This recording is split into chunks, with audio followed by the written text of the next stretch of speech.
Salam gars yi dafa vous allez bien moi ça va super bien ba gars yi nag tey di ñëw ci vidéo bees vidéo tey bi dama leen wan ni ñu amee 200 pièces gratuites ba pare amaale Saliba 100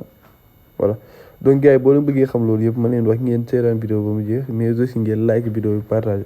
surtout bu dee ku bees nga ci chaîne bi wala nga yàgg seetaan tamit vidéo te abonné ko nga dem abonné voilà c'est facile voilà nga activer cloche de notification pour nga bañ a rater benn suñu vidéo yoo xam mooy génn voilà boo gars yi pour commencer nag da ngay dem mooy mission boo demee mission voilà passe de match yi nag moo nekk nii voilà ñu passe de match normal mooy yii nii récompense yi ngay jot nii fayoo si dara mais bii nii 125 pièces parce que instant promo la te heure baa ngi nii lii moo si des donc gars yi am ngi largement le temps dajale ba am 150 pièces voilà am ngeen temps largement le temps dajale ba am 150 pièces voilà bon nga dajale ngeen jënd ko comme ça déjà da ngay am mooy Saliba 100 bii ni ngay gis voilà